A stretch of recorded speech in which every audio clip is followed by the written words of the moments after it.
it's like, you do that you do that because I did it because I didn't get, I felt like I didn't fit in at home in my own house, and it's like I didn't have that sense of security and the love that I needed from both parents, and it's like that took an effect on me. So it's like I'm trying to search myself in some sense, some way. Things I don't know about myself I learned through life, but I should have learned when I was younger, but I couldn't because of my situation back home. So now I feel like,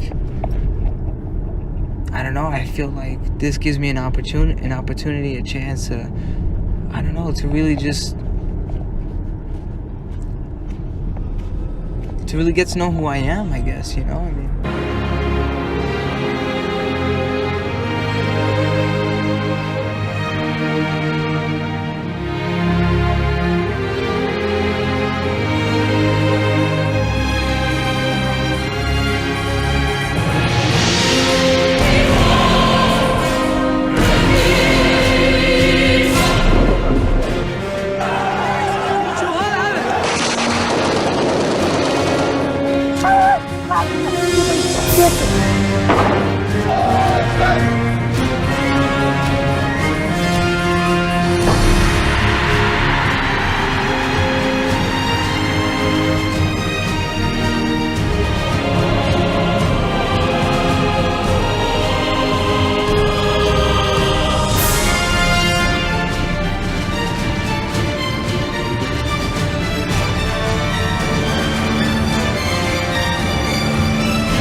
Here in the parking lot, and they had nothing to whip a ball, so we could take them out too. You know what I mean?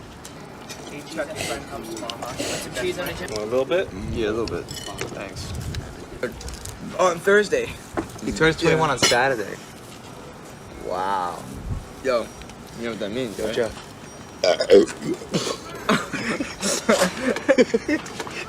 That's brotherly love. So that's my brother Cliff. He's a real character. We're 7 years apart. And that's Matthew, who not by blood, I still consider my brother. And sitting next to me is Mike. We live together here in Brooklyn, New York, at a place called the St. Francis House. People come here for all different reasons. Orphans, family problems, economic problems, drugs. What can I say? Some call it a halfway house or a group home. We just call it home. I live right now at the St. Francis House, which has given me a second chance at life. I mean, we came from some pretty real backgrounds. I grew up poor. I grew up with my family not really being around. We're family. For most of us living here, life wasn't all that easy growing up. It tends to leave you with a lot of unanswered questions. You ask yourself all the time, where are we going and why?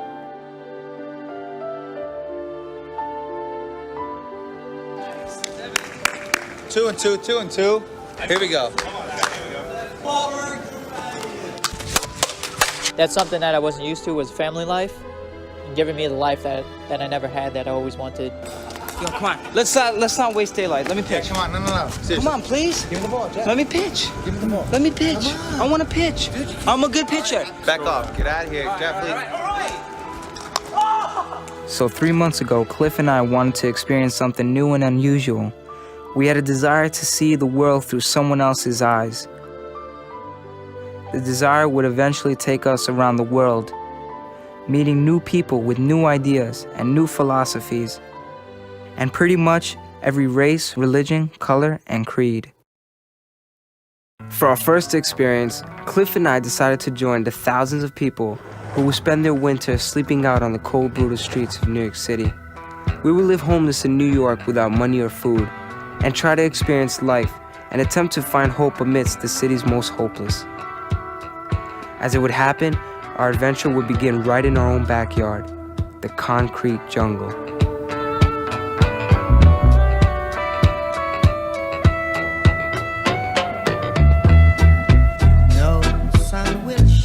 have an opportunity to put ourselves in a homeless man's shoes. And the only way to do that is to actually do it. We've got a long night ahead of us, and I think it's going to be a cold one.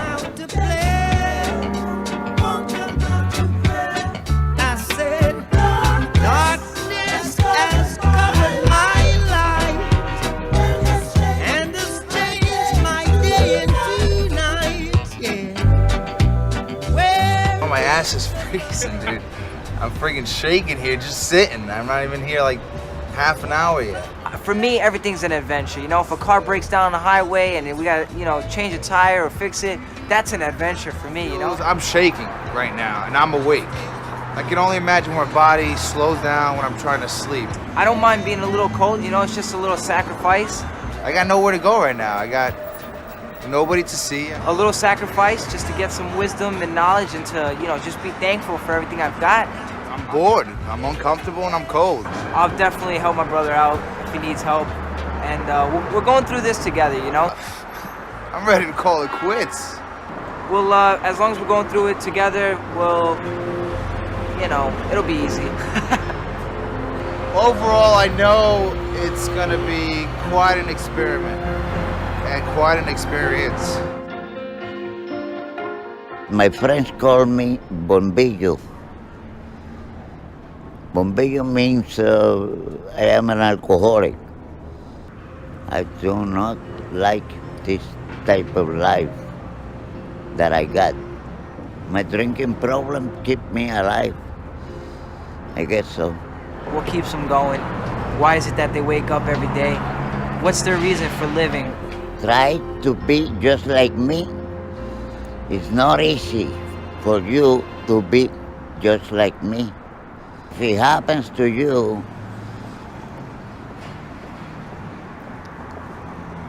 you're gonna have some bad experience in this life.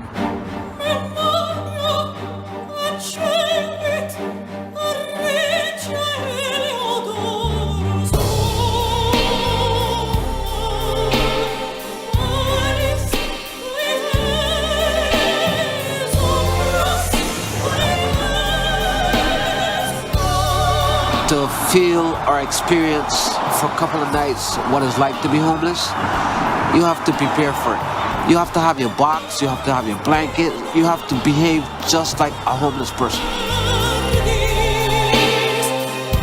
The best place to sleep in the city is by a church. It's safer there. If I go by that man's house and sleep, he's with society, so he's gonna call the cops. You want to understand what homelessness means, you have to live it. You know what I mean? You see homeless people in the street, you see homeless people everywhere, you know? You have to live it, you have to feel it. You could be living in an apartment now and enjoying life, and the next day you're out on the street. How are you going to handle that? It's a very rough transition.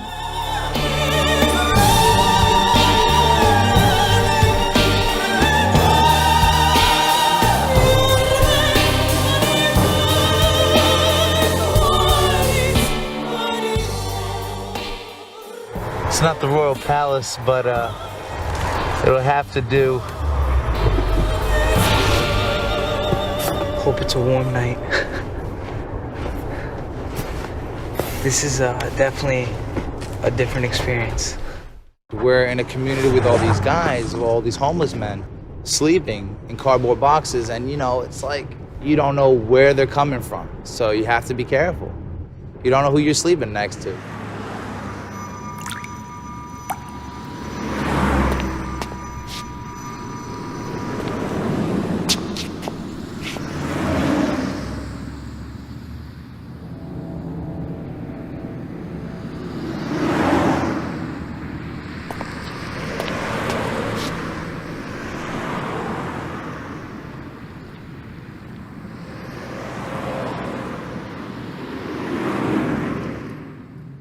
I know the streets of New York City, but to actually sleep out in the streets of New York City is a whole different experience.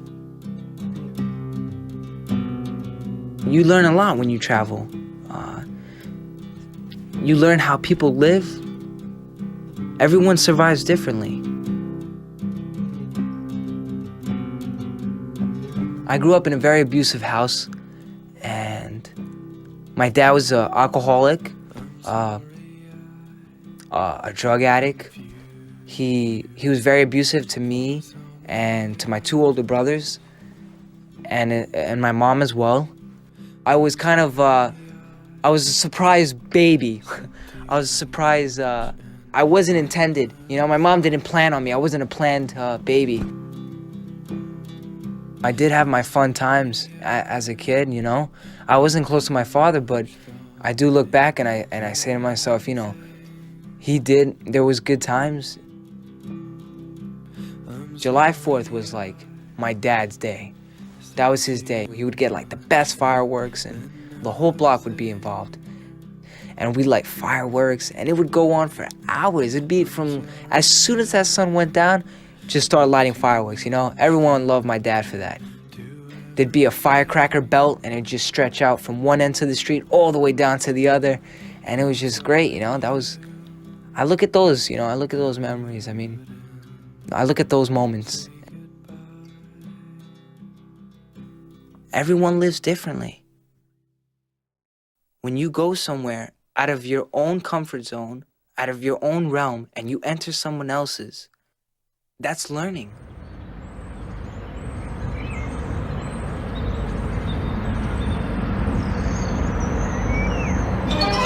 It's going to be a cold one, so dress warm. This is the kind of weather that makes you want to stay home.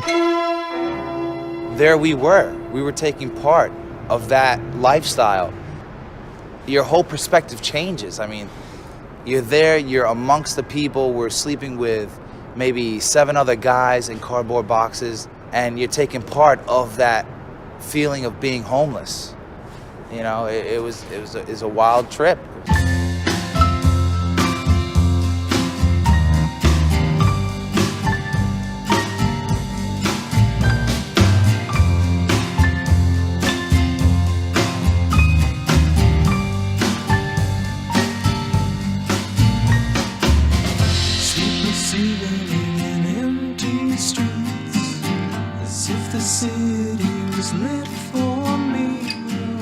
God has a purpose for us all.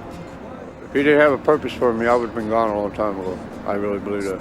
I've been in situations where I should have been shot, ran over, overdosed. I should have had AIDS, but I never caught it. I was exposed to it, I don't know how many times, sexually. But God, for some reason, he's got some kind of purpose. He's got something for me to do. I believe that. Every person should experience this because people take everything for granted in life. And I think every person should experience this for a few weeks because people don't appreciate what they have. We living in the greatest city in the world. It should not be no reason why so many people are homeless on the streets. You know, people walk around and I look around and I see people in wheelchairs and they're sick, and there's a lot of people more worse off than I am, than just homelessness. I mean, you have an opportunity right now to tell a lot of people what you may have been wanting to say to them for a long time, or just the public in general, society. What do you have to say to them? You know, you can't say everyone is bad. We all have something happen to us. And if you don't have a good family or friends to support you, then you're in a lot of shit. Because it's family and friends and, you know, this is life. When this first happened to me, there were 4 dogs on the street. A dog. And everyone was on their cell phone going, I'll take this dog and we'll take this. And they all helped the dogs. They all helped the dogs. They took the dogs home so they wouldn't freeze to death. And they let me stand there. How'd that make you feel? You're my brother. I'm Jewish. I had a rabbi who said, that's your brother and that's your sister. And if you see your brother or your sister in trouble, you help them.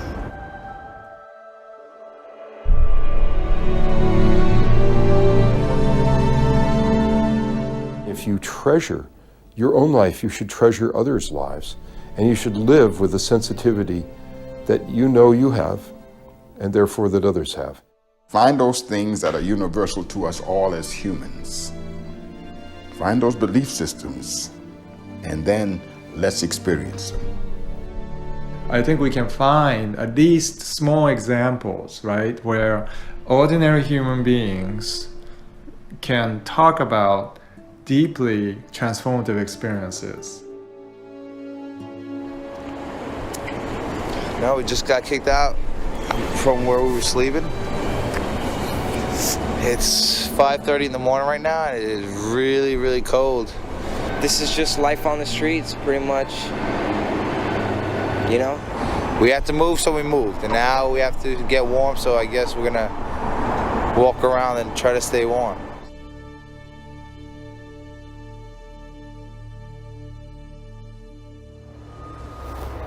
How you doing, sir? I'm homeless right now. If you could help out by, you know, maybe a donut or something. And I was wondering if you could help me with some food. Yep. Something hot to drink or hot chocolate. You know, something to eat, something small, even a little piece of bread. It doesn't have to be big, just anything.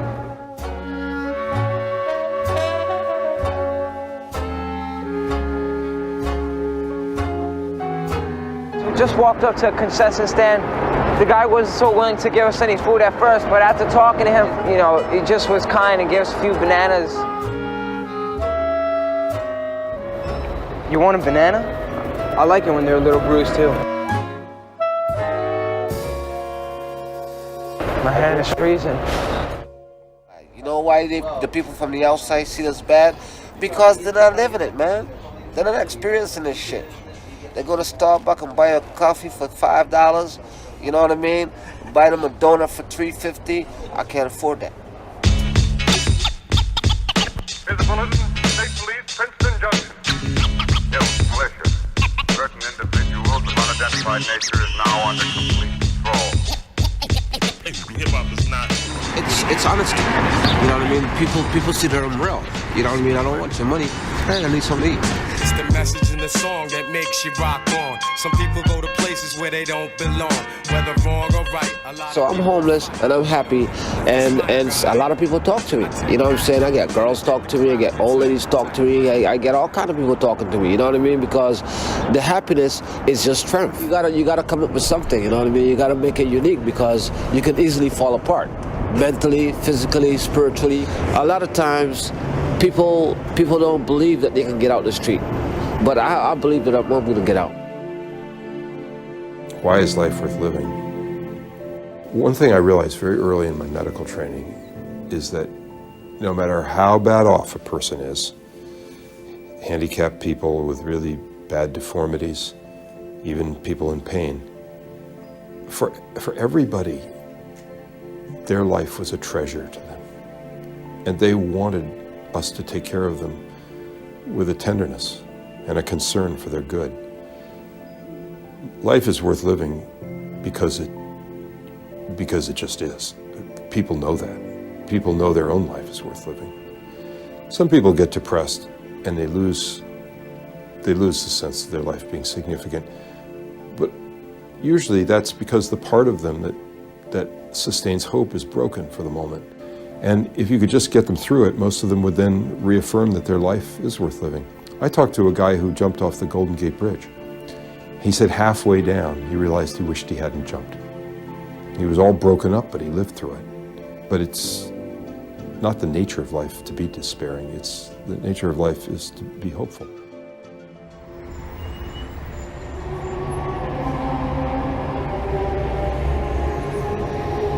Strange, isn't it? Each man's life touches so many other lives. When he isn't around, he leaves an awful hole, doesn't he? Are you sure this is Bailey Park? No, I'm not sure of anything anymore. All I know is this should be Bailey Park.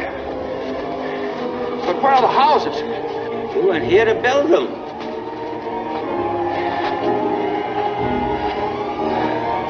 Your brother, Harry Bailey, broke through the ice and was drowned at the age of 9. That's a lie. Harry Bailey went to war. He got the Congressional Medal of Honor. He saved the lives of every man on that transport. Every man on that transport died. Harry wasn't there to save them because you weren't there to save Harry. You see, George, you really had a wonderful life.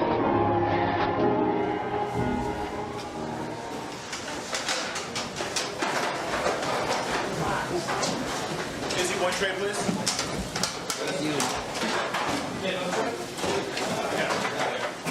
Life is other people.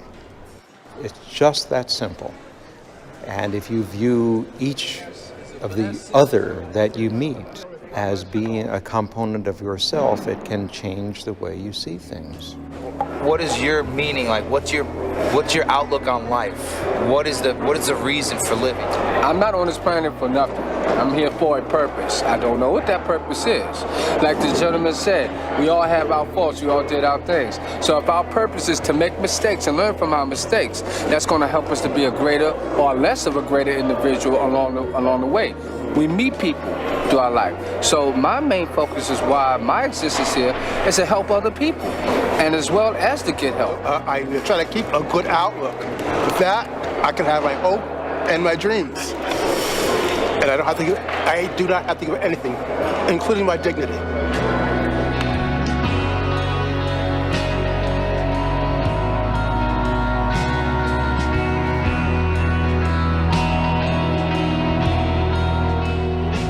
Forget about the part that you have a home, okay?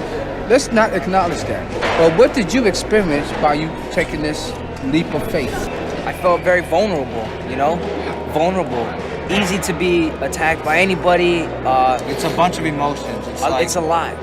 I felt at times a little humiliated, embarrassed. Yeah. You're not secure. You're definitely not.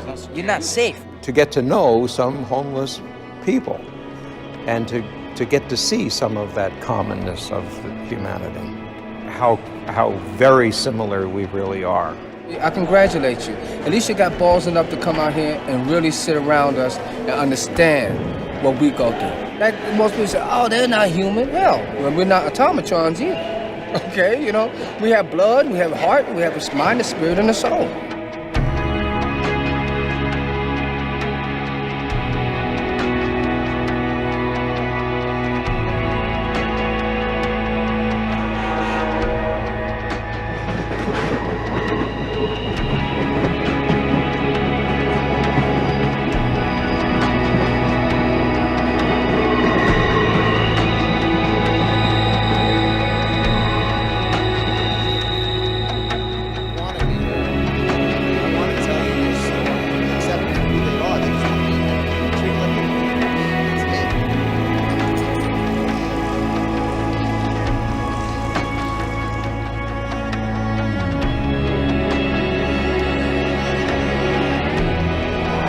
As we get more days, more experience on the street, I don't know, you become more humbled, you become more, you can feel the humility that the homeless people go through, and I don't know, it's different. Like, I don't know, my whole heart feels different.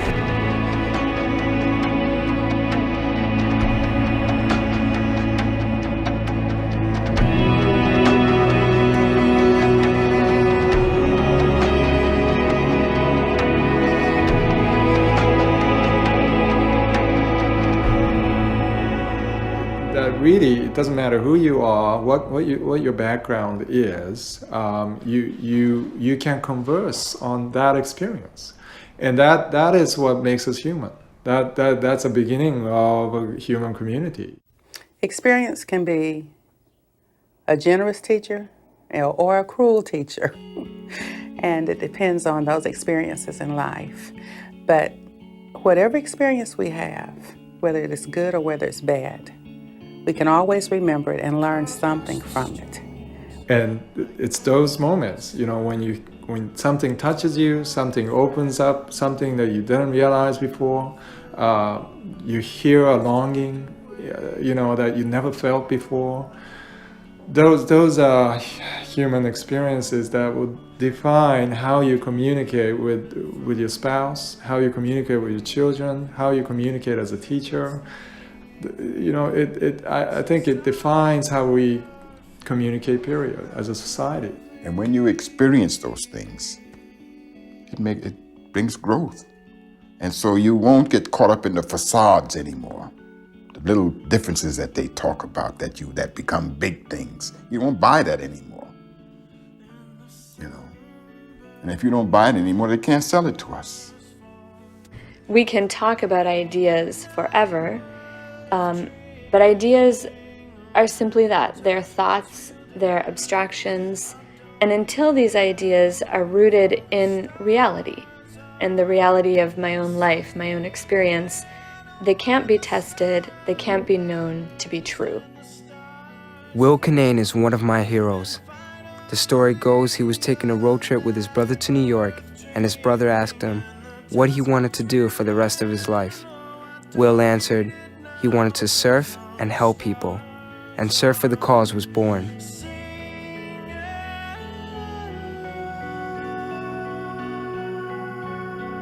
The idea was a group of surfers traveling the world in search of the perfect wave and giving back to the communities and the people who call these beautiful beaches home. So Cliff and I found ourselves along for the ride in a van full of surfers traveling down the Pan Am Highway somewhere in South America.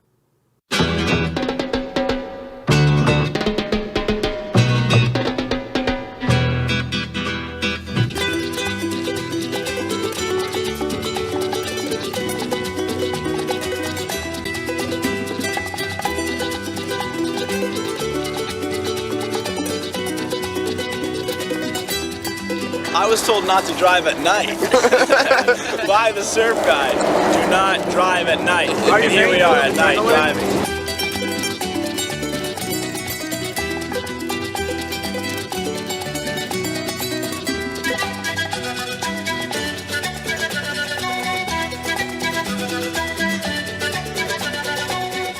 After driving all through the night, we finally started to smell the salt in the air. As soon as the guys got their first look at the ocean, they were out of the van and surfing before I had realized what was happening.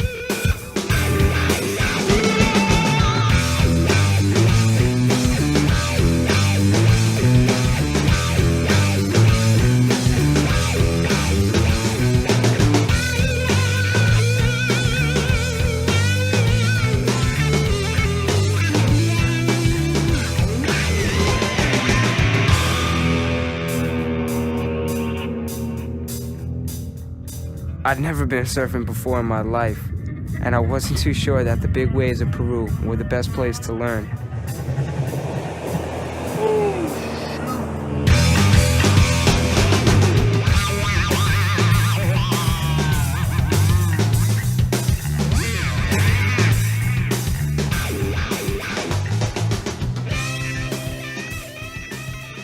So after a great surf session for the guys, and a couple of hours of me getting my butt kicked, we packed up the van and headed to the children's home, where Surf for the Cause was scheduled to volunteer for Dr. Tony and his staff, helping the lost and abandoned children of Lima, Peru. What we do is we receive children whose parents cannot afford medical care. If the conditions in the home are not such that the children can be adequately cared for as an outpatient, then the children come into the home and they stay with us until they're well. And then we send them back to their families. I went to India on a vacation with several colleagues. We landed in Calcutta and were simply appalled by the poverty that we saw, the horrendous conditions of the children in the streets, some of whom had been mutilated by their families so that they could beg and be more effective as a beggar. I was in charge of a neonatal intensive care unit at Emory. And I contrasted that with children who just needed basic needs with the kids that I was taking care of who were, getting the latest in care. The idea sort of germinated, well, maybe, you should be doing something else rather than what you're doing now, because anybody could do what I was doing at Emory, but not many people would be doing what needed to be done in places like India. It took me about maybe a year and a half to make the final decision, because it was a good job. I loved what I was doing. I was teaching fellows, interns, residents, medical students.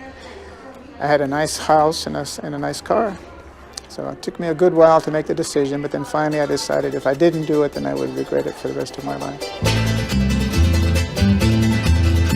I didn't realise some of the backgrounds that some of the children had, and it was quite hard to think that these children have been through this. But to see them now, they're so happy and they're just such gorgeous children. You kind of forget these kids are even ill. I mean, you kind of forget that, oh, Victor's just got one leg, that's the only limb he has. and he's using his foot to eat and draw, and you kind of forget that that's not really normal to us. Coming into it, you're just thrown into it completely. You're not like told anything, and the first few days we were tricked completely by pretty much every child. You're not really doing anything that special, you're just kind of helping them in their everyday lives.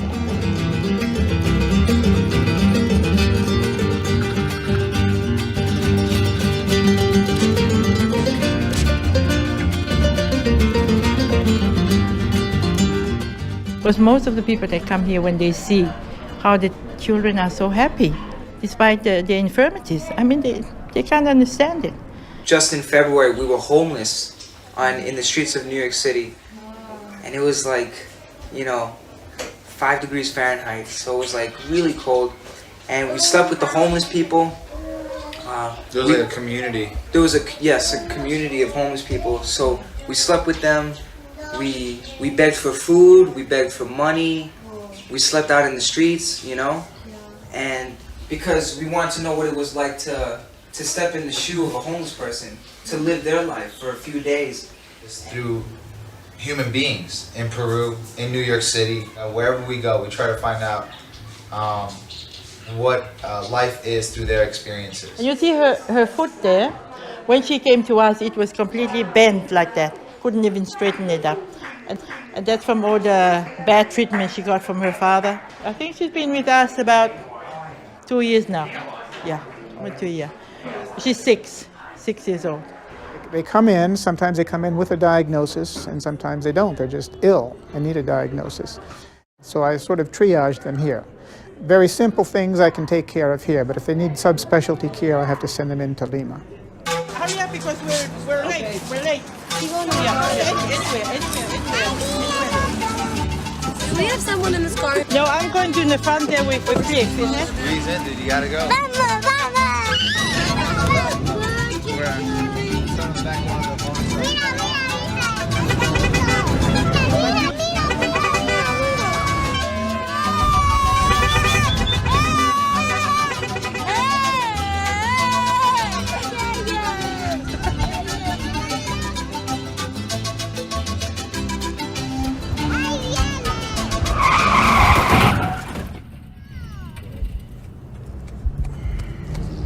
Everybody okay?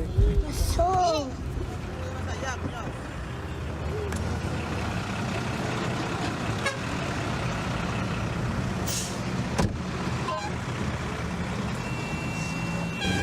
Where's that guy going? Isn't he supposed to stop, that guy? Yeah, he's supposed to stop. Yeah, you got the license plate? Yo, necesita... Llámalo a la policía o que sea. Ustedes están acá, y tú vuelves a comerse. Nosotros estamos acá. Yo estoy estacionado. Estacionado. Oye, compadre, tú estás estacionado.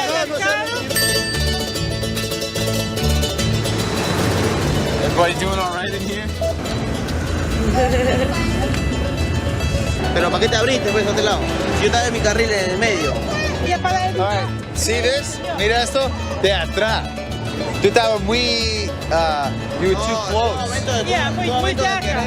Tú estabas muy cerca. That's it. So we're all in agreement that it was the white Nissan that totally cut us off. He wants us to pay him. He's not gonna get a dime, dude. A dime. Just get to the kids to the hospital is the main thing right now, you know? Señor, si estoy vendiendo de allá, escúchame, escucha, tú eres terco.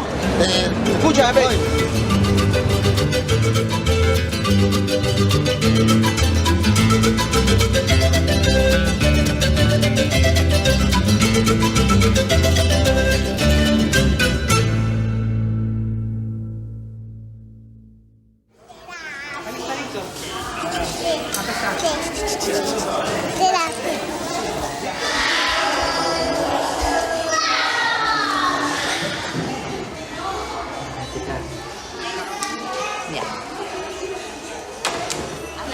Y nuestro carro es bueno y el otro camión no es malo. Uy, Dios mío, es malo el camión. ¡Víctor!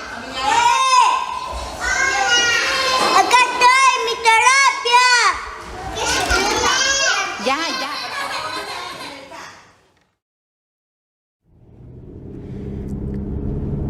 when you have those questions in your head, whether your own father doesn't love you or not, that takes a different toll on you. You know, life is completely different. You know, you don't look at the world so nice, you know? The way I looked at my own home, being violent, aggressive, and, you know, very abusive, is the way I perceived the world. That's the way I perceived it. And that the world was violent. That the world was someone that, you know, watch out for the ones closest to you because they'll stab you in the back. That's the way I saw the world. Because I had my father that was not so kind to us. So when you have your own father in your own home, not loving you the way a father should, and he's the one hurting you, and that's the one you're supposed to love the most, and the one that is supposed to love you the most. I mean, a complete stranger you have no consideration for whatsoever. You know, someone could die right on the street in front of you, and you know, it's like, yeah, whatever.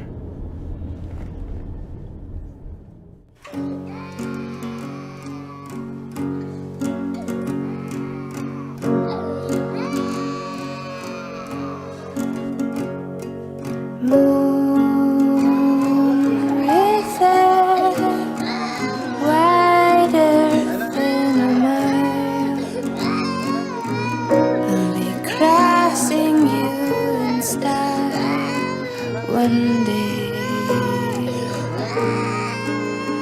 oh dream maker, you heartbreaker, wherever you're going, I'm going your way.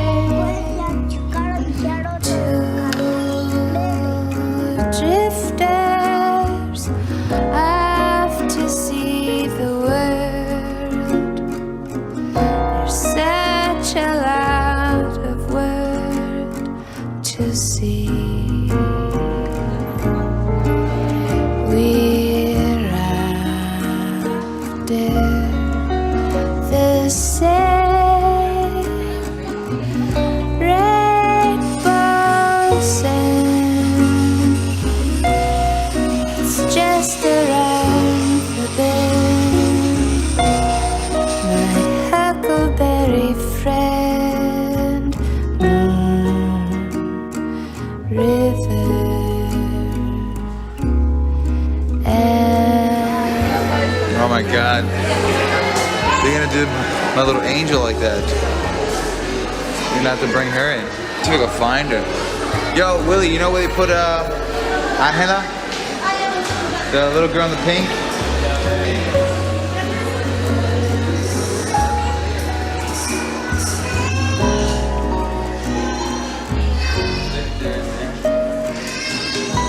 There she is.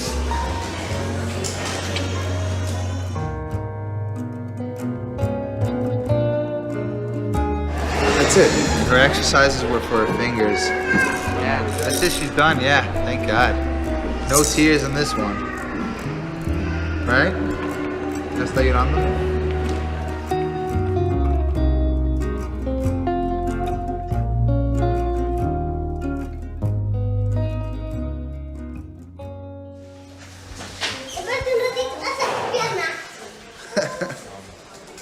It's tough to hear, you know, with a little girl like that, so innocent and so vulnerable, and somebody to take advantage of her and abuse her the way her father did.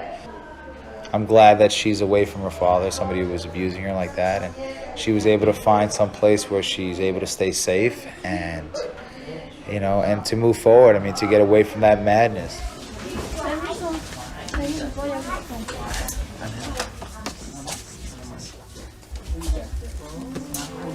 When she was born, her father didn't want her because he wanted to kill the little one. Many times the mother, when she comes home, she found her nearly dead, tied down.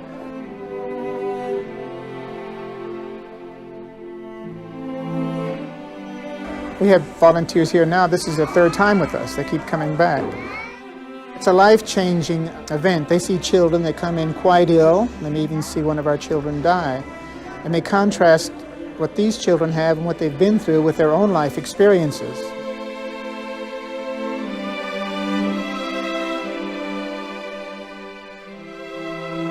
It's not what we gave them, it's what they gave us, because they gave us the reason to live.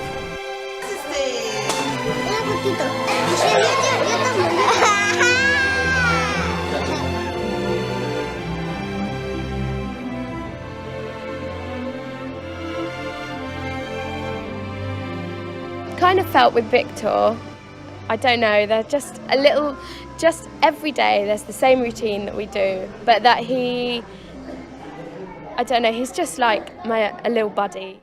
He said Victor was abandoned by his parents because when he was born he didn't have any arms and he only had one good leg and half a leg. And it was the nuns that brought him down here.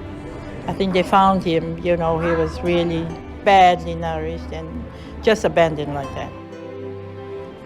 And the joy of living, this is what the kids here have, the joy of living.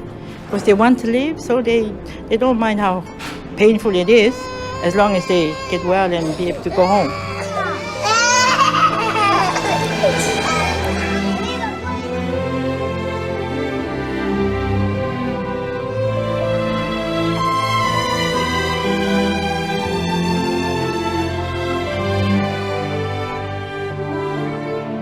But then when she came to us, well, we did everything we can for her.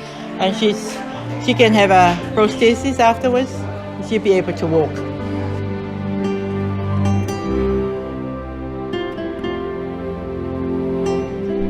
And people need to learn that. People need to get out of their little box and kind of see the world and realise what else is out there, how many other cultures are out there, and just, I don't know, open their eyes a bit.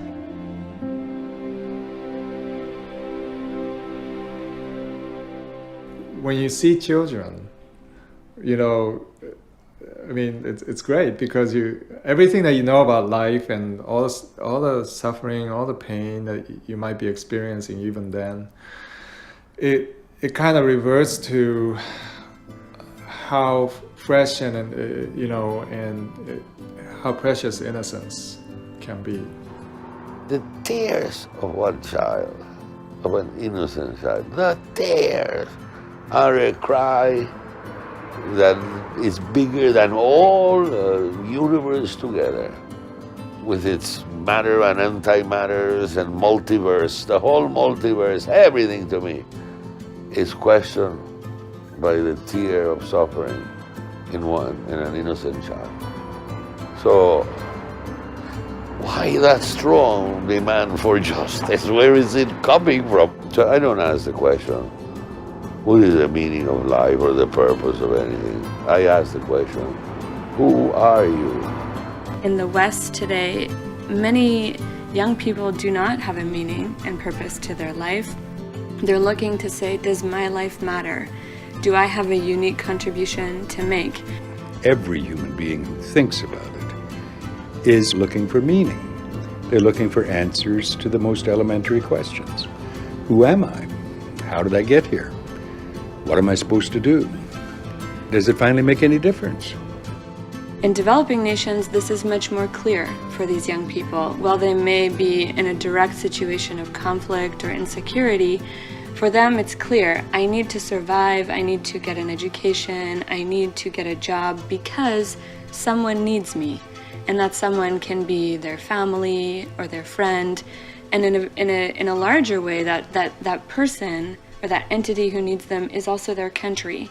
And the more reflective we are, the more thoughtful we are, the more questioning and filled with wonder we are, the larger and the more urgent the questions become.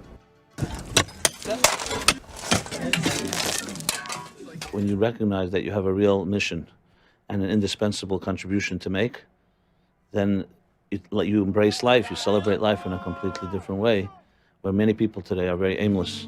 They don't really know why they're here. So they do what's necessary to survive, pay the bills, all the necessities. You have to eat, you have to sleep, you have to shop. But there's no underlying passion. Why am I really doing all of this? And this is an extraordinary gift and advantage that they have over many young people in the West today who are told the opposite.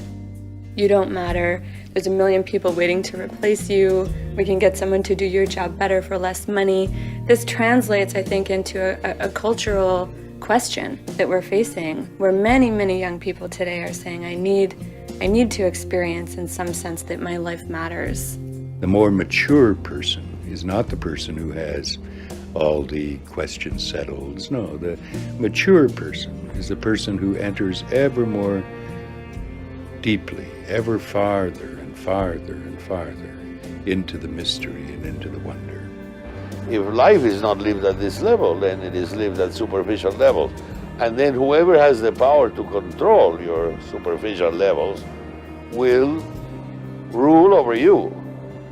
And the world is out of kilter because people aren't allowed to exercise their purpose, meet and pursue their purpose. Show everyone has a purpose. They're born to do it.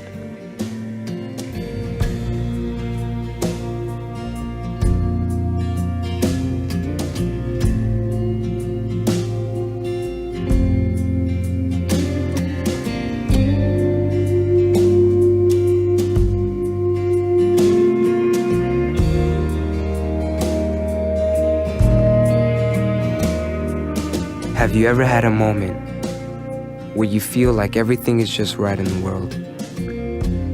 Time stops and the stars are in line. It was the first time in a long time I could feel peace in my heart.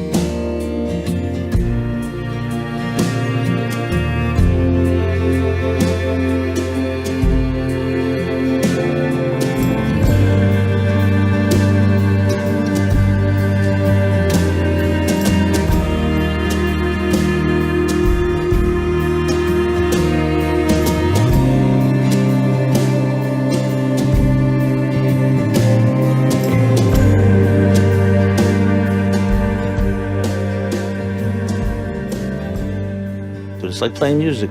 Each of us has our musical note that we have to play. And if you know that's your note and no one can play that music and the whole composition is waiting for you to play your note, there's a good reason to wake up.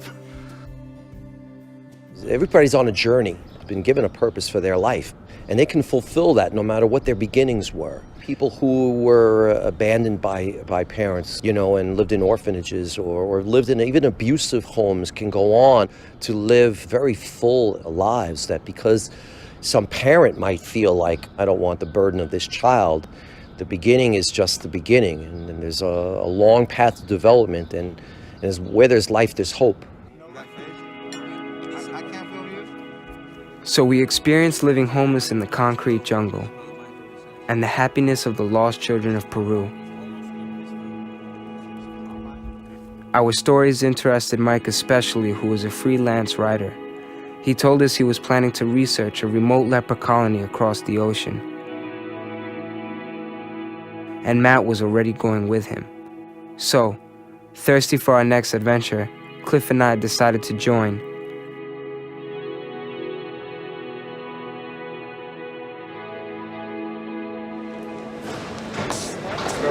Broken? Yeah. Sunglasses. Now, what are they shattered? Or were they? No, just the one piece was broken up. It was on its way out. When I hear Milano, I think of those cookies.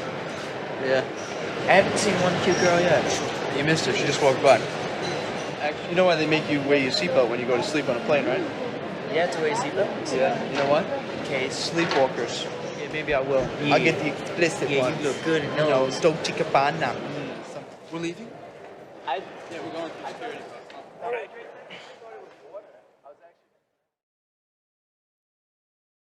Nothing could prepare us for what was coming next.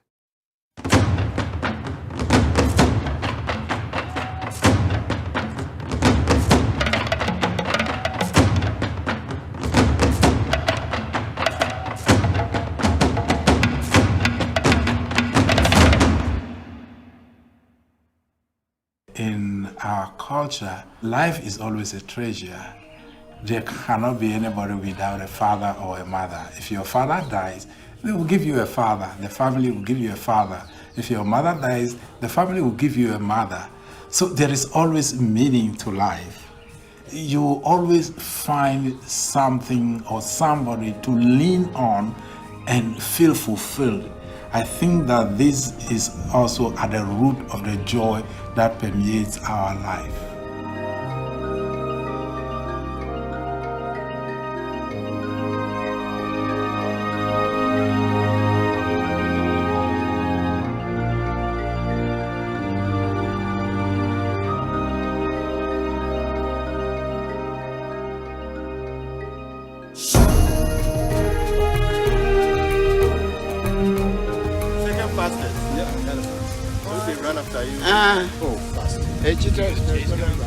The second fastest animal on the planet on land. I think a cheetah's number one. Right? I thought a horse Cheetah? would be fast.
So my allergies are gonna kick into overdrive. I'm already sneezing.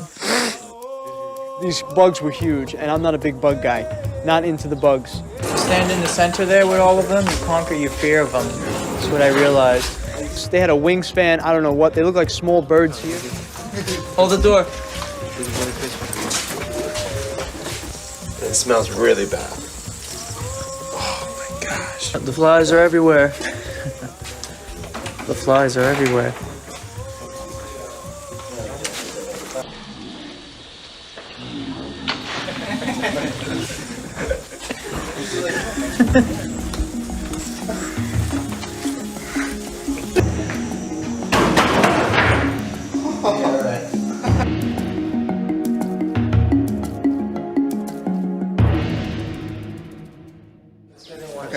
I just want to say to the camera that in second grade, I had a teacher, her name was Miss Katz, and Miss Katz got mad at me because I couldn't color in the lines, okay? And she told me that I wouldn't amount to very much. Well, Miss Katz, I just want to tell you, hi from Africa. And where are you? You're still in the elementary school. To Miss Katz.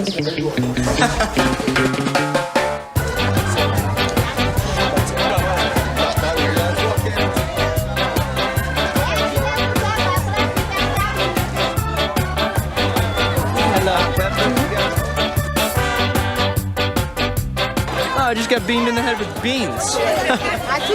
Free samples. Get your free samples.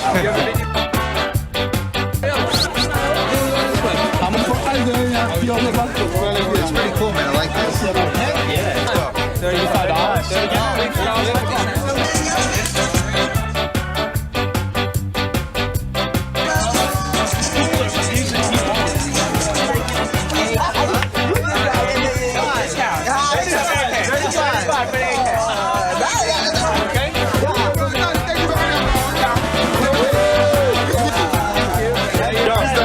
We got ourselves some swords.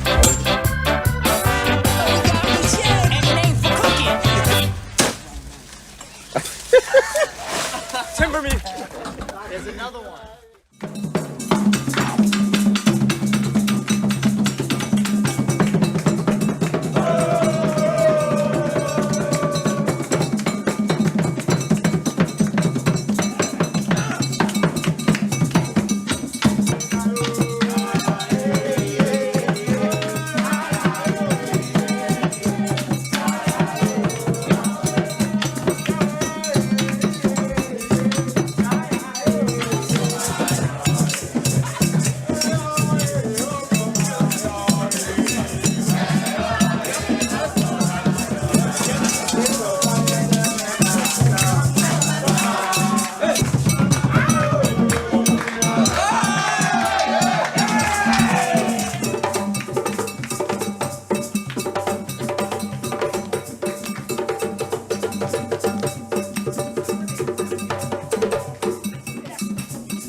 As a Muslim, we believe that the great thing to have in this world is to have God in your heart.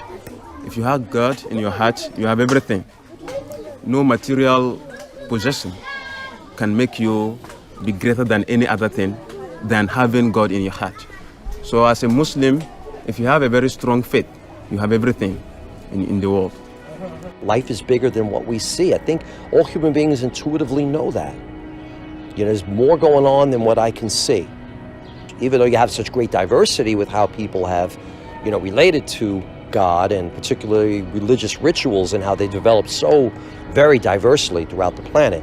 But there is underlying some kind of sense of the transcendent and man's desire and need to be in relationship with that, you know, is not to be ignored. I think it's very significant. Well, today we're gonna be doing some interviews with people who are dying of AIDS. And on a personal level, when I was 9, my mom passed away of AIDS. It's gonna be a little hard for me, you know, to actually speak to them because I never had a chance, you know, to actually speak to my mom before she passed away. We would like you to have a look at a woman, a young guy, and a young lady with a baby with HIV/AIDS. I remember when I was younger, I got my blood tested and it was the most horrifying moment of my life. I have witnessed of young people, over 250 dead. And currently, every week, I see at least 2 people dying with HIV/AIDS.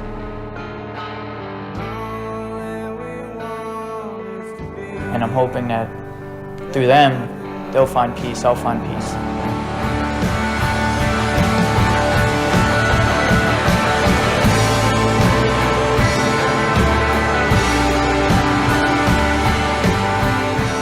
I still miss her. It's never gonna change. It never gets easier.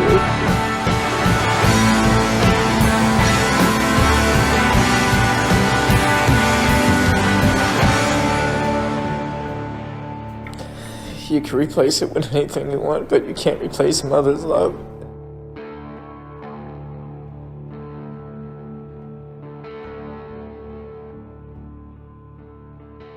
Today, we want to let you see different type of people, and possibly you can talk to them, you can ask them questions, and they will be able to tell you what is happening to them, what they feel they need, and how we will be able to overcome some of these things.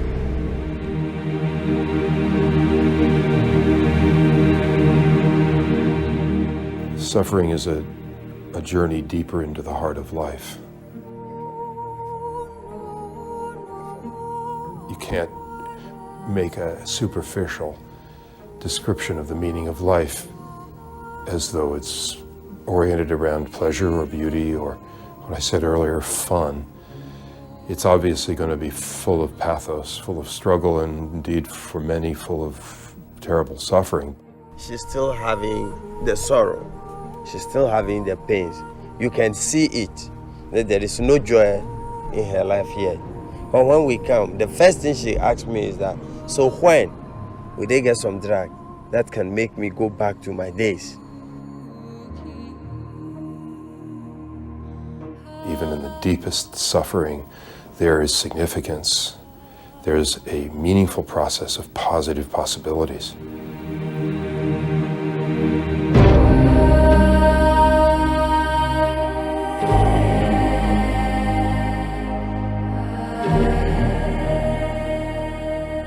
We have to recover that language of humanity.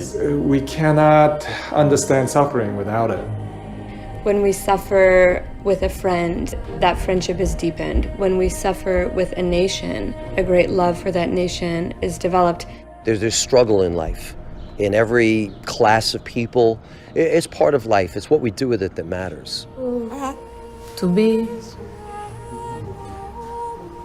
a person with a bold heart, that I can do anything to help any other people.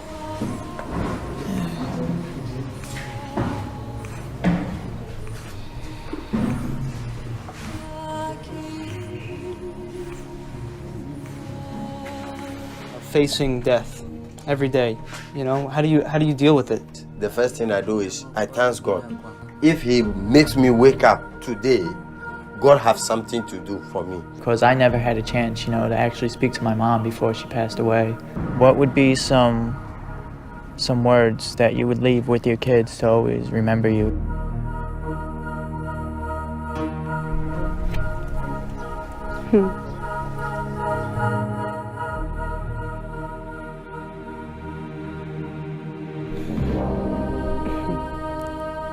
He should trust in God and to observe the rules of God. He should walk according to what, when he walk according to what God was said,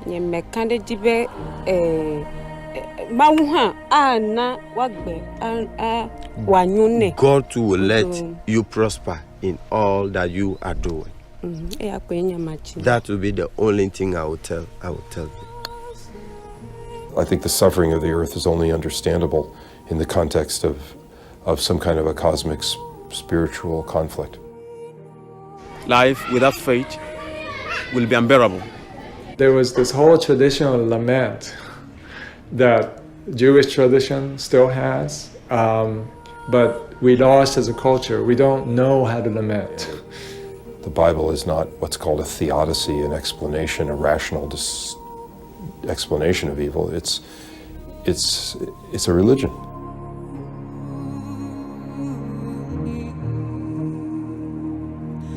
The crucifixion was the culmination of the drama of suffering and the drama of love. Death and love brought together at the crux point of all of history. Where there's your deepest suffering, there's also always an opportunity for great compassion. You know, there is peace on earth, but we have got to work for it. It's not going to just be handed to us. I think that those who suffer are leading the army to peace.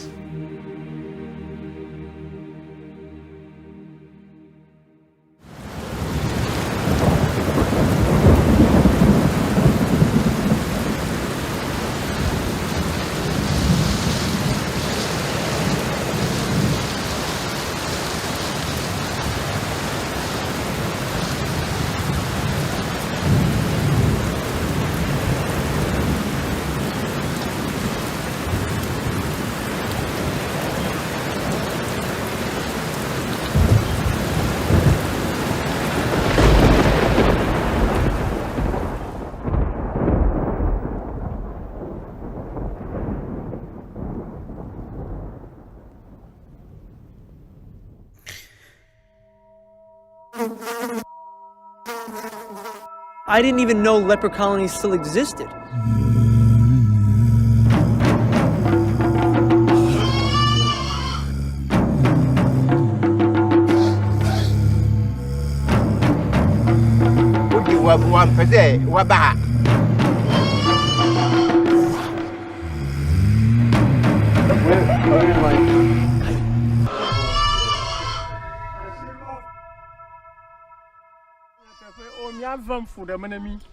Kakana mauta me mi foko mauna mi foko mi jagba dogbe e on viare na share fonu ko mi ga trogbo men mo ka mi ga ibe ale ko mi choli afiem vivigu. What do I know about Africa and diseases? AIDS. That's the first thing that comes to my mind. Not a leper colony. And here I find myself on my way to visit a leper colony. I didn't know what to expect when I got there. I had no idea what I was going to see, how repulsed I was going to be. I really didn't know. We find out that it's kind of almost looked upon like a curse. Your family and friends kind of desert you, and you're looked at as an outcast.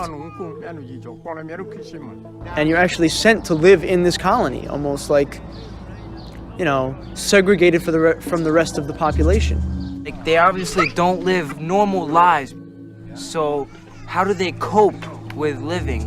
Why do they bother getting up in the morning? Here this man is. He tells me he's got no feet. It's difficult for him to walk. He's been abandoned by his family. His son doesn't look at him like his father anymore. All these problems, and he's explaining to me that he's happy because we're here.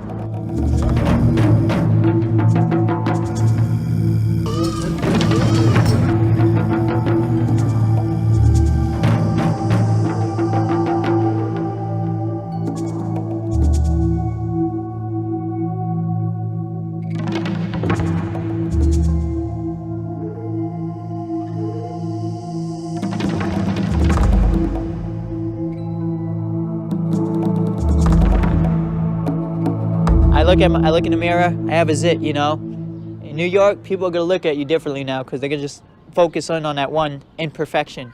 I go to this leper colony and I realize I'm introduced to people who are missing fingers, missing legs, missing their limbs. They're slowly decaying, and they're missing everything on the outside, but on the inside, they have everything. Whoever's watching this is gonna see, you know, one of these guys with no feet, no hands, you know, no teeth, you know, blind in one eye, and they're gonna go, "Aw," or they're gonna go, "Ooh," and they're gonna make all these sound effects. They're gonna look at this guy like he's a monster.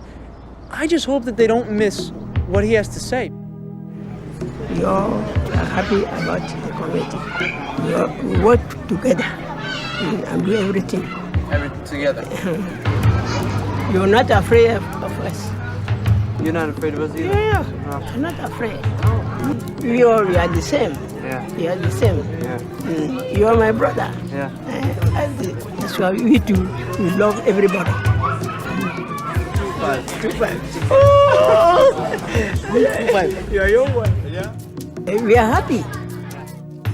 I was born, my left arm is shorter than my right arm. No matter what people say, no matter what people think, people don't really know, unless you walk in somebody's shoes, what it is that they're feeling.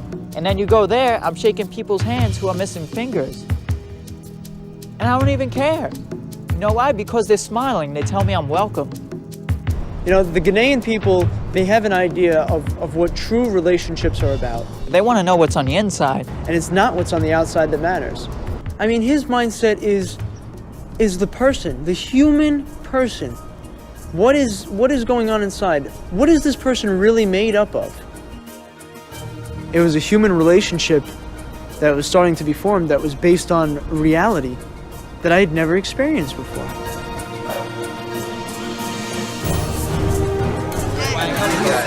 He's a heavy guy. Look at him.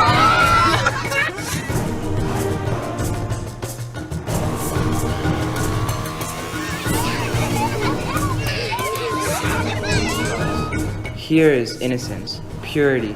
Here is peaceful, love, faith, family. Family life here is very important. The African people know how to live life. We see life more as a celebration. We celebrate life.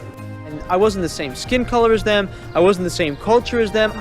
You know, there was more differences than similarities, but the one thing that united us was the humanity.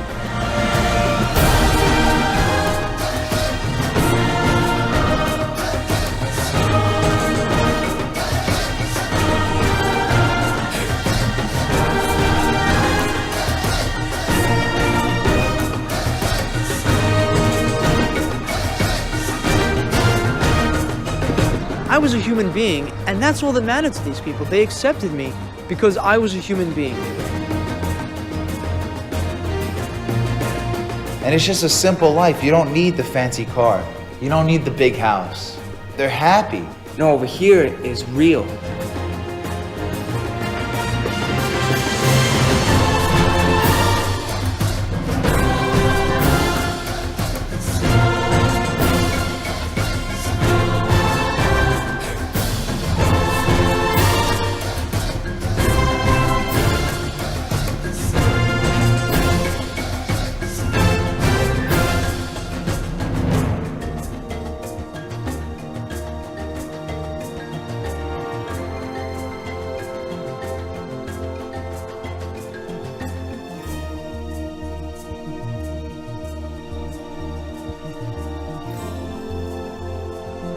By temperament, I think that we are joyful people. Despite economic problems, we are happy people.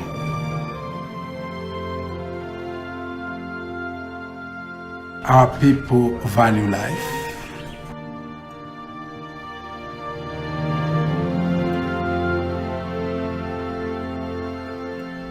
Well, I made it this far at 20 years old.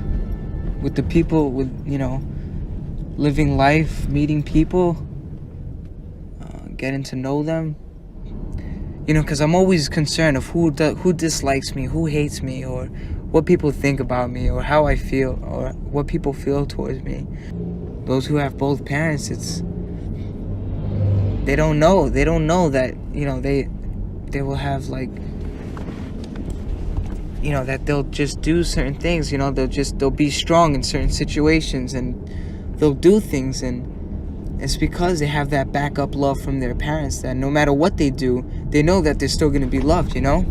As a me on the opposite hand, it's like I have to be cautious of everything, you know, because I don't have that backup love. I don't, you know, I have one end, you know, and like my mom, like I don't even know my mom, you know, it's like right now I'm going through a thing, and it's like I don't even know, you know. As long as you have both your parents loving you, as long as you have a strong home, household, it's like nothing else matters. Because you already have the love you want, the love you need, and that's from both your parents.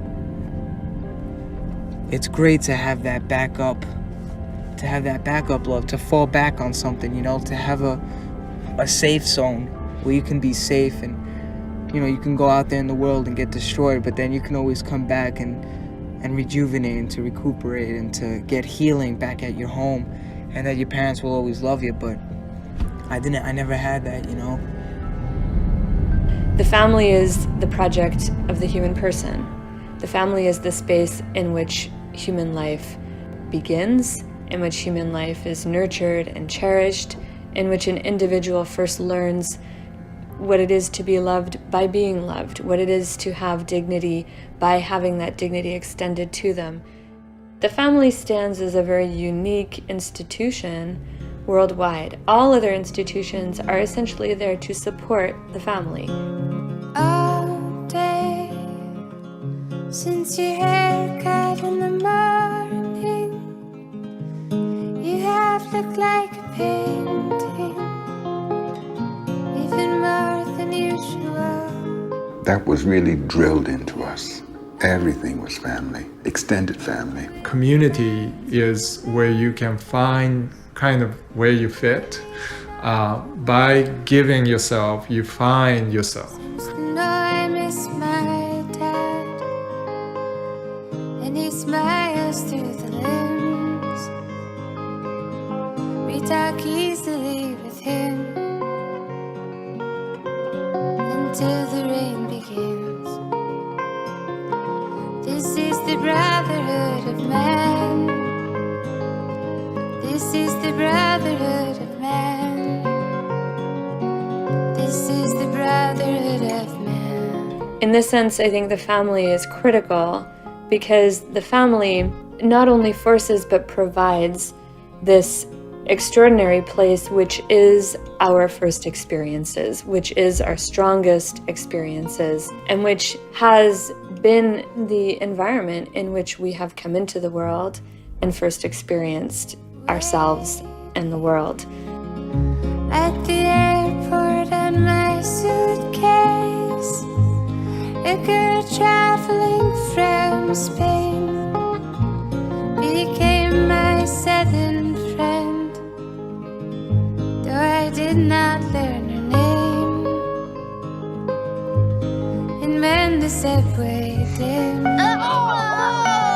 John, are you a stranger lit my way. This is the brotherhood of man. This is the brotherhood of man. This is the brotherhood of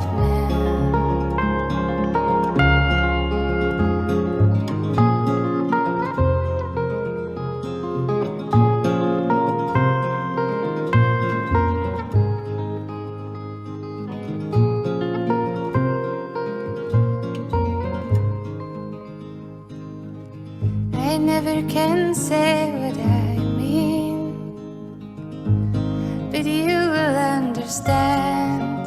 The family sets up boundaries that are very different from any other relationship in the world.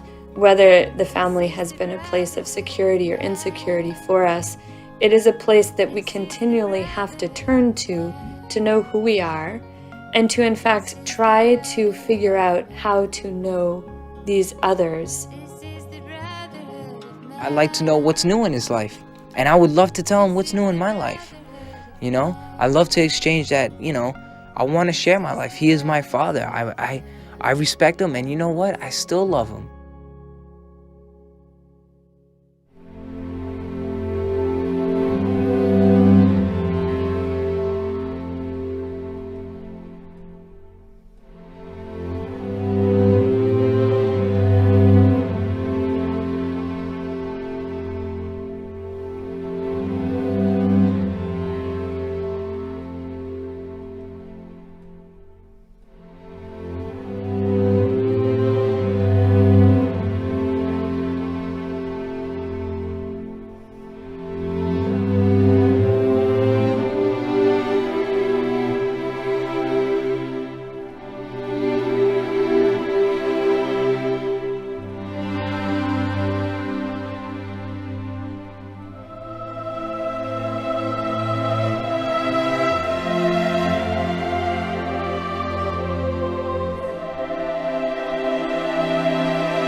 No gray hair. How old are you, Dad? Me? I got over here. Yeah, a little bit. A little bit. I don't use nothing. Wow.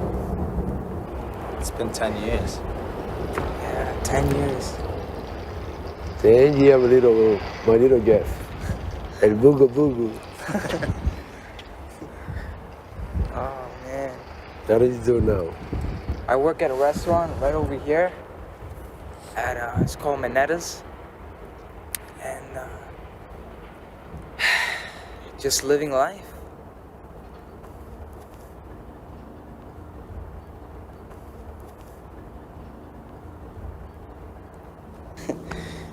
I missed you, Dad. Little baby. So how were you suffering with this family? You know, you see the song for another way. What do you mean? You know, not live it together. So hard.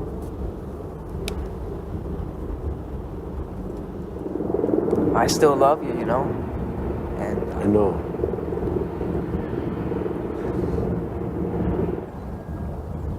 It's all right, my son. Feel my stone going away.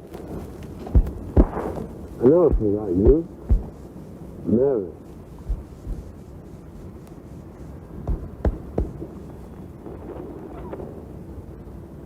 You know how much I love you, right?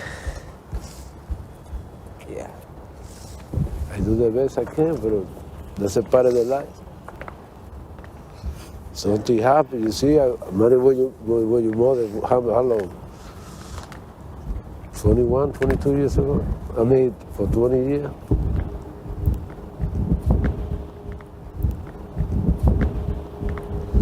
no, I mean, Dad, I forgive you, you know? Thank you, my son. What's the life?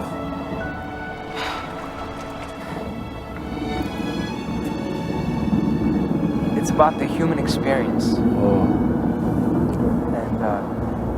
And it's about the beauty of life, like all the good things in life. No matter what you went through, no matter what happened, you know, no matter what happens in life, like, life is still good. Life is a gift.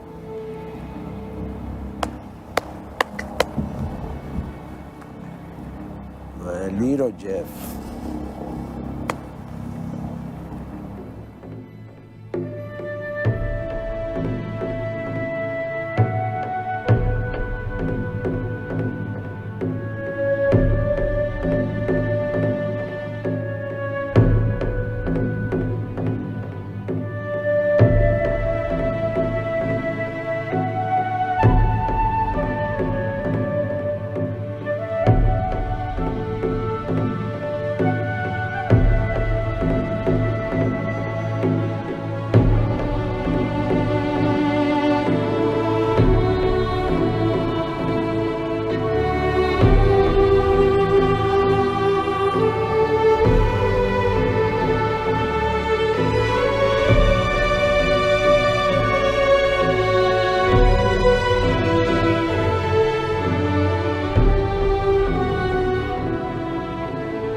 breathtaking reality of a new, unrepeatable, unprecedented adventure of a human life.